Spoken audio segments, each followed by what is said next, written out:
Salam sejahtera, perkenalkan nama saya Michael Brave, mahasiswa dari Universitas Cyber Asia. Pada hari ini saya akan mempresentasikan peluang bisnis menjadi reseller toko online dengan dosen pengampu untuk perkuliahan ini adalah Pak Joko Suharyanto, S.E.M.M. Mata kuliah studi kelayakan bisnis dengan prodi yang sedang saya ampu dalam manajemen PJJ untuk kelas MJ601. Latar belakang pada masa pandemi, setiap negara sedang menghadapi krisis ekonomi disebabkan oleh pembatasan sosial yang dilakukan terhadap virus COVID-19. Pembatasan sosial ini sangat berdampak pada sektor dan tingkat penjualan pada bidang pariwisata dan perhotelan, dan di mana di kedua sektor tersebut banyak bisnis UMKM sedang hingga ke bawah yang terkena dampak serius disebabkan menurunnya keinginan masyarakat dalam membelanjakan uangnya, menyebabkan perputaran ekonomi menjadi melambat sehingga sering terjadi kasus perusahaan yang gulung tikar karena tidak sanggup beradaptasi dan mengalami pinjaman yang banyak dari bank. Maka inovasi dan ide kreatif sangat diperlukan perusahaan agar dapat bertahan dan menyesuaikan diri dengan kejadian yang sedang terjadi. Ataupun dirasakan ingin membangun suatu usaha sebagai pandangan pada analisis SWOT dan agar bisnisnya dapat bertahan dan dapat berkembang sesuai dengan kebutuhan masyarakat. Bisnis menjadi restoran dan dropship merupakan salah satu peluang bisnis yang cukup bagus prospeknya karena di masa pandemi banyak perusahaan dan warga masyarakat yang cenderung berbelanja secara online daripada secara offline untuk menghindari penularan atau takut terkena infeksi. Selain itu, sistem pemasaran ditawarkan juga lebih efisien karena bersifat digital dan online, sehingga mudah diakses dan fleksibel. Penyampaian data-data katalog dilampirkan dalam bentuk file dapat diakses dan oleh berbagai media digital cenderung lebih efisien dan praktis dibandingkan menggunakan media cetak. Batasan dan rumusan masalah ini adalah agar dalam masa pembahasan lebih terarah dan berjalan dengan baik, maka ada pembatasan dan penjelasan latar belakang di atas, maka dapat ditentukan masalah-masalah yang berhubungan dengan peluang bisnis menjadi reseller atau online sebagai berikut. Satu, bagaimana profil bisnis menjadi reseller. Dua, bagaimana hasil analisis SWOT mengenai peluang usaha tersebut. Bagaimana peluang pasar dengan menjadi reseller dan bagaimana strategi marketing dan promosi yang tepat menjadi reseller. Tujuan penulisan tema makalah ini adalah kita dapat mengetahui peluang dan kelemahan menjadi usaha-usahaan sebagai reseller di masa pandemi dan memanfaatkan perkembangan teknologi dan menghasilkan lapangan kerja baru dengan akses media sosial dengan menggunakan hasil-hasil analisis SWOT dan peluang pasar. Manfaat dalam penulisan makalah ini diharapkan pembaca bisa memahami dan mengetahui peluang menjadi reseller berhasil atau tidak masa pandemi ini dan menjadi membuka lapangan pekerjaan baru yang dapat memanfaatkan teknologi dan kemajuan serta kekuatan dan kelemahan dalam menjelaskan bisnis sebagai reseller berdasarkan peluang pasar yang ada. Profil usaha reseller merupakan suatu usaha bisnis yang menggunakan media internet dan alat elektronik sebagai alat pembantu untuk berkomunikasi dan berinteraksi dengan karyawan. Walaupun belum begitu ada banyak reseller yang menggunakan berkembang, masih berpatokan pada konvensional terkesan lambat dan kurang efektif. Berdasarkan data dari Liputan 6 2017, bisnis menjadi reseller online shopping mengalami peningkatan yang cukup tajam. Faktanya bisnis yang satu ini tidak hanya cocok dijalankan oleh ibu rumah tangga, bahkan pelajar mahasiswa sekalipun juga dapat menekuni bisnis yang satu ini. Bisnis ini jika dibantu dengan koneksi dan relasi yang luas dan layanan internet yang memadai, bisa menjangkau area lebih luas dan sangat luas daripada mengharapkan customer datang ke toko kita untuk membeli barang. Analisis SWOT. Analisa SWOT mengenai peluang bisnis cukup bagus karena model diperlukan untuk membangun usaha ini berbasis research cukup rendah karena hanya menggunakan media smartphone dan layanan internet yang memadai. Selain itu, berdasarkan penjelasan dari Cermati.com tahun 2018, kelebihan menjadi reseller adalah kita bisa menyetok barang terlebih dahulu sebagai reseller dan kita dapat mengetahui kualitas dari produk yang kita jual secara langsung. Selain itu, keuntungan didapat juga bisa maksimal dan ditentukan sendiri oleh si reseller. Pihak supplier biasanya memberikan diskon untuk reseller untuk menjual kembali kepada produknya. Selain kelebihan tersebut, tentu setiap bisnis memiliki kekurangan juga seperti yang dijelaskan Cermati.com tahun 2018. Kekurangan reseller adalah harus mengeluarkan modal sendiri yang biasanya cukup besar dan membeli barang dari supplier yang akan dijual. Jika barang memiliki kualitas yang kurang maksimal, pihak reseller yang akan bertanggung jawab. Untuk peluang untuk usaha ini cukup bagus karena hanya mengandalkan internet dan aplikasi dan menggabungkan segala pembelian barang. dan lebih efisien dan terkesan lebih efektif daripada harus ke setiap toko untuk melakukan dan mengecek harga dan kualitas barang.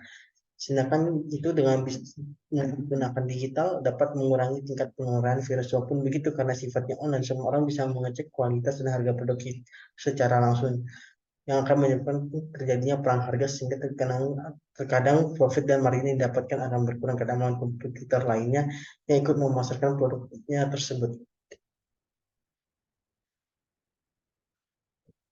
Peluang pasar untuk bisnis ini sangat luas jika dapat diakses oleh setiap orang dan orang membutuhkan barang tersebut.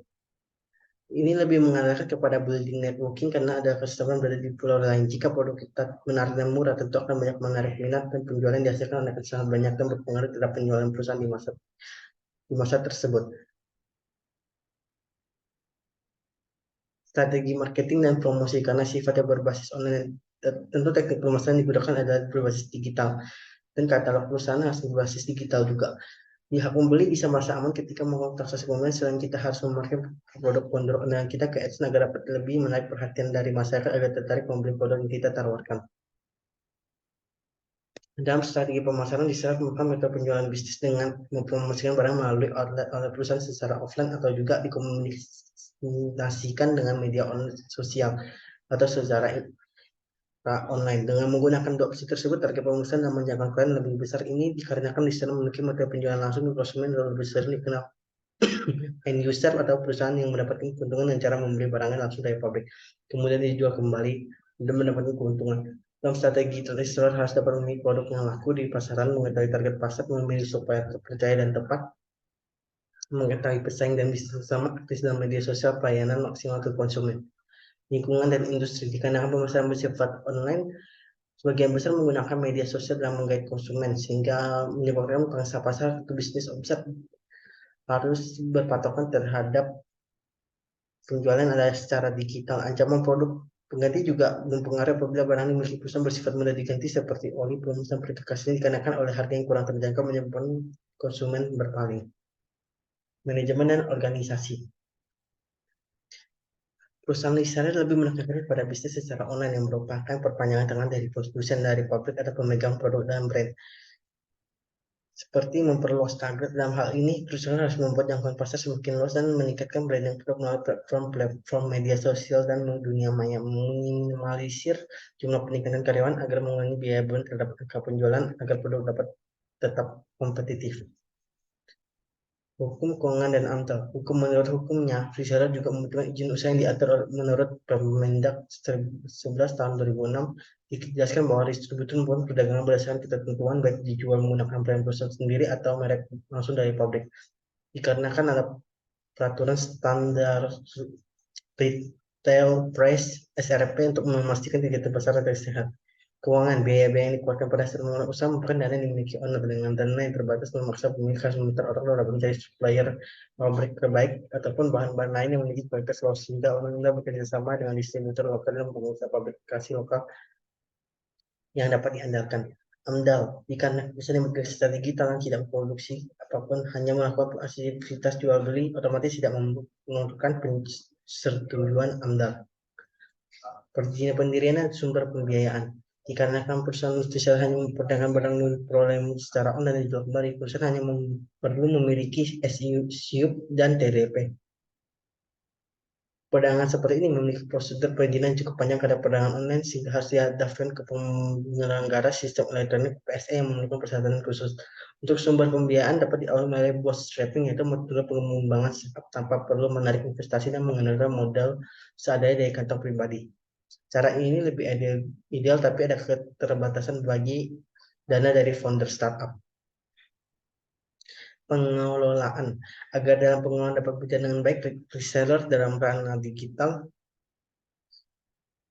berjalan mulus, anggota tim harus dibekali dengan skill dan pengembangan potensi dan pengalaman yang memadai. Pertama, dalam mencari anggota tim reseller harus terlebih dahulu screening atau penyaringan dalam membagi mereka ke dalam 3 kelompok, yaitu tipe pemula, tipe sedang, dan tipe yang pro. Dibantukan adanya monitoring terhadap anggota tim dan melakukan monitoring dalam membantu meningkatkan potensi mereka dan meningkatkan penjualan perusahaan. prakonstruksi dan masa konstruksi. Prakonstruksi sebelum perusahaan melakukan aktivitasnya diharuskan ada rapat prakonstruksi dan membahas secara keusulan pelaksanaan kerja yang ada dan menyatukan pengertian terhadap dokumen kontrak dan perjanjian oleh anggota reseller dengan perusahaan antara komitmen distributor pabrik dengan perusahaan. Masa konstruksi, masa di mana perusahaan melakukan penyusunan dan pembinaan terhadap karyawannya dengan memberikan monitoring, pelatihan, dan seminar dalam meningkatkan kemampuan dan potensi sehingga bisa meningkatkan kemampuan penjualan. Tahap evaluasi pada tahap ini, perusahaan sudah mencapai periode tertentu atau berhasil dalam mencapai target penjualan perusahaan, sehingga pada evaluasi ini perusahaan akan menilai hasil kinerja dan performa karyawan yang mana efektif dan belum efektif.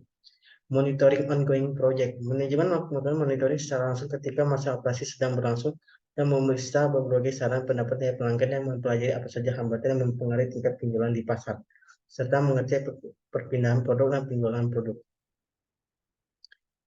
Evaluasi kinerja dari hasil monitoring tersebut kemudian dilakukan evaluasi oleh manajemen untuk menilai hasil kinerja dari setiap reseller dan penghargaan dari kompensasi yang harus diberikan perusahaan terhadap pihak individu tersebut. Sekian atas presentasinya, terima kasih atas perhatiannya.